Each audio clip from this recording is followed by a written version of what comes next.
Assalamualaikum warahmatullahi wabarakatuh. Shalom, Om Swastiastu, Namo Buddhaya, salam kebajikan dan salam Pancasila. Salam Pancasila. Jadi teman-teman, di sini kita bakal melakukan podcast tentang peraturan-peraturan sekolah. Nah, sini kita akan menanyakan salah satu guru dan salah siswa tentang peraturan yang ada di sekolah ini.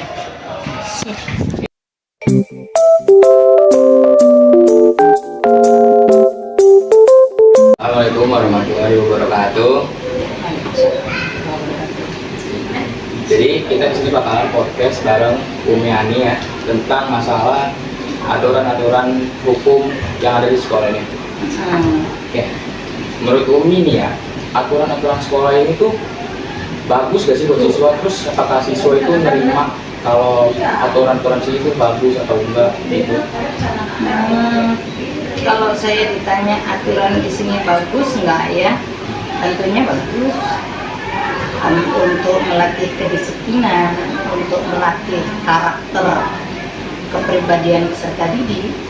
Karena melalui kedisiplin akan terbentuk jiwa patriotisme yang tinggi, sehingga terbentuklah karakter positif.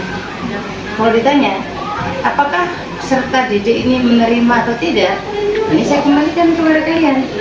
Kalian menerima tidak? Iya. Ya, coba kalau kalian menerima tidak? Terima sih. Terima. Oke. Berarti kalau saya terima, ya tidak ada masalah. Tinggal bagaimana kita bersinergi, peraturan itu dilaksanakan supaya terjadi keharmonisan di dalam sebuah sekolah, karena sekolah itu adalah miniatur masyarakat. Jika siswa terbiasa mengikuti aturan yang ditetapkan di dalam sekolah, maka ketika ia terjun di masyarakat, ia nggak akan gagap menerima aturan yang ada di dalam masyarakat, baik itu aturan secara tertulis maupun aturan secara tidak tertulis. Kemudian jika ada siswa yang tidak menerima atau mereka sering melakukan pelanggaran, dikhawatirkan ke depannya ia juga akan melaksanakan pelanggaran, paling tidak norma-norma sosial yang ada di masyarakat. Maka peraturan yang ada di sekolah ini adalah bentuk kedisiplinan, melatih karakter siswa yang tujuannya ketika ia terjun di masyarakat nanti, ia sudah terbiasa untuk mengikuti aturan norma yang ada di dalam masyarakat. Berarti itu dari muridnya menerima atau enggak? Siap, murid menerima atau tidak harusnya diterima. Sama kalau dianalogikan, kita berjalan di sebuah perjalanan ya, ada lampu merah, kuning, hijau. Kalau saya dalam keadaan terburu-buru, pasti saya akan terobos kan? Ya nggak sih? Nah, tetapi karena itu ada aturan baku, ya maka saya harus tetap di dalam disiplin itu. Mengapa? Supaya rambu-rambu lalu lintas berjalan sinergi, berjalan teratur, tidak terjadi kecelakaan. Seperti itu juga yang ada di sekolah. Peraturan ini jika diikuti oleh seluruh siswa, maka insya Allah akan terjadi sinergi yang sangat harmonis. Dan tentunya tujuan pendidikan yang diharapkan bersama itu akan tercapai dengan baik. Jadi kalau ngomongin karakter, kan ada beberapa murid yang cuma mengikuti aturan, cuma sekedar dilaksanakan hukuman. Mungkin menurut Ibu cara mengatasi murid yang Oke, saya mengikuti aturan ini hanya sekedar kewajiban, ya. Sama ketika kita melakukan sholat muslim, tidak. Nah, sama juga ketika kamu disuruh untuk ke gereja, awalnya dipaksa, pasti dipaksa. Sholat subuh sampai isya pasti dipaksa. Kamu ke gereja pasti dipaksa dulu sama kamu. Tapi ketika itu sudah menjadi hobi, karena itu sudah menjadi kebiasaan, maka itu akan natur dengan sendirinya.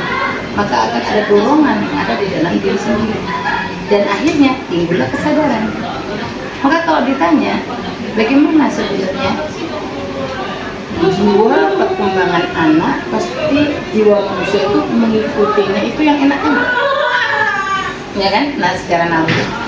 Nah, maka di sini ada aturan. Aturan itu dibiasakan dulu, kemudian dibangun menjadi habit. Kalau sudah menjadi habit, menjadi cinta, ia akan dibangun dengan kesadaran. Nah, pertanyaannya, kenapa kok ini nggak sadar? Karena kebiasaan yang kita bangun belum menimbulkan habit, belum menimbulkan rasa cinta, sehingga tidak timbul kesadaran. Maka kesadaran ini harus, habit ini harus dibangun dulu nih. Dari sini dulu, peraturan sudah dibuat, maka pembiasaan itu harus dijalankan melalui beberapa program, melalui bimbingan guru. Ketika sudah menancap menjadi habit oleh peserta didik, maka akan menimbulkan kesadaran. Kalau seandainya kesadaran ini belum ada, maka pola dalam pembiasaan ini perlu direkonstruksi. Bagaimana cara yang terbaik sehingga pola-pola ini dapat menimbulkan rasa cinta, rasa senang peserta didik untuk mengikuti aturan yang ada di sini. Maka perlunya dibikin sebuah kesepakatan, disiplin dibikin kesepakatan, sehingga tidak ada lagi kesepakatan ini kan dari guru, saya enggak gitu. Dan ya sepihak, bagaimana supaya harmonis, tentunya dibangun kesepakatan antara guru, siswa dan orang tua. Itu akan lebih menimbulkan kesadaran, lebih aware. Oke. Itu belajar kesadaran dari orang tua. Iya, kesadaran itu dibangun dari habit. Habit itu terbangun dari pembiasaan yang dilakukan secara berulang-ulang. Gitu. Dia ke gereja, kalau nggak diajarin dari kecil secara berulang-ulang, nggak mungkin dari gede dia sudah cinta gereja, nggak mungkin. Kamu dari kecil kamu nggak diajarin tuh untuk ke masjid, nggak diajarin mak kamu berulang-ulang. Ketika sudah besar, kamu nggak akan mungkin memilih masjid dari nongkrong, ya kan? Maka dibangun dulu kesadaran. Untuk mencapai kesadaran itu dibangun kebiasaan. Maka kalau dalam Islam, ajarilah anakmu sholat umur 7 tahun, pisahkan tempat tidurnya umur 7 tahun. Ada maknanya, semuanya ada maknanya. Artinya kebiasaan itu dibangun dari kecil. Ketika ia sudah dewasa, ia akan mempunyai kesadaran. Kenapa hari ini dewasa anak tidak punya kesadaran? Karena belum terbangun sejak kecilnya. Ini hubungannya. Ini kasus yang siswa merokok di lingkungan sekolah, salah ya, tapi siswa tidak terima, terus akhirnya kepala sekolahnya yang dipecat. Itu tanggapan ini gimana? Kasus itu tanggapan saya seperti apa? Tadi itu, kalau aturan harus ada kesepakatan dari 13 pihak tadi, maka sangat mudah sekali dijalankan proses ini. Tapi kalau aturan merokok ini sebenarnya bukan hanya saja aturan, tapi sebenarnya ini norma nilai yang harus dipegang bersama. Seperti itu kan? Di lingkungan sekolah kan tidak mungkin sebanget dilarang merokok di lingkungan sekolah, sudah jelas. Tapi kalau seandainya dilakukan sampai di salah satu sekolah sampai pemboikotan secara bersama-sama, itu artinya perlu dipertanyakan. Ini kesadaran siswanya seperti apa? Gurunya seperti apa? Proses pembelajarannya bagaimana? Seperti itu kan? Terus kemudian kalau ada orang tua, kenapa kok orang tua sampai membela anak ini seperti itu? Nah, ini yang harus dibangun. Orang tua hari ini boleh sayang kepada anak, tapi yang namanya sayang itu ada aturan yang harus ditegakkan. Bukan sayang itu bukan semuanya yang berlebihan. Contoh, gula enak nggak? Enak nggak makan gula? Enak. Kalau berlebihan Jadi yang dari Oke, sayang itu enggak enak. Tapi kalau cinta yang berlebihan maka ya nggak baik.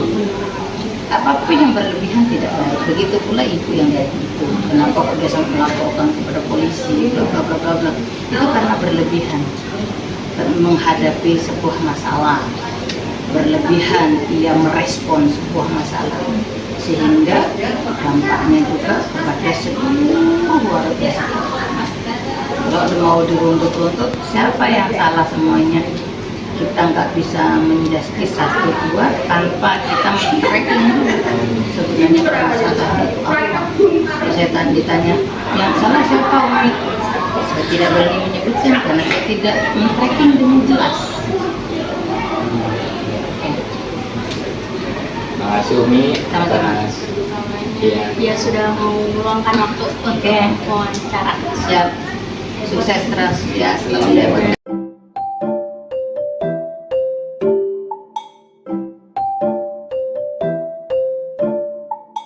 Jadi teman-teman, di sini kita bersama dengan Alif kelas 10C nih. Oke Alif, di sini gua langsung intinya aja lah ya, biar nggak terlalu panjangan. Jadi, lu tuh kan di sekolahnya ada praktikan. Iya benar. Oke, nah itu lu sebenarnya lu pernah nggak sih buat melanggar gitu? Terus alasannya tuh apa sih kalau lu melanggar peraturan sekolah? Kalau gue waktu itu yang pertama paling sering tuh ya terlambat. Terlambat gue tuh alasannya ada kesiangan, kadang lagi di perjalanan motor mogok, gitu bensinnya habis. Akhirnya habis. Tapi kan rumah lu dekat nih kan, kata lu dampak aturan bagi siswa-siswinya tuh apa sih? Apakah terlalu berat kah atau terlalu ringan gitu? Menurut gue sendiri ya, setimpal sih nggak berat nggak ringan, jadi kayak cocok lah hukumannya gitu sesuai apa yang kita langgar. Jadi menurut lu tuh bagus tuh peraturannya ya? Ya bagus. Kalau kata lu, OSIS ada wewenang buat ngatur siswa nggak? Mau wewenang mengatur ya? Iya. Bagi gua sih kayaknya ada, cuman dia ngaturnya nggak kayak sedeka guru-guru atur gitu, mungkin kayak dia ngaturnya kayak memberitahu kalau kita melakukan kesalahan, kayak misal kita pakai seragam nih baju putih abu atau apa, kita nggak dimasukin ke dalam gitu, jadi keluar kayak gini. Nah dia keluar boleh kayak gitu, jadi kita salah keluar gitu. Itu aja sih contohnya. Oke, sekian dari kami. Sekian podcast bersama dengan Alif kelas 10C. Semoga podcast ini dapat menginspirasi kalian. Dan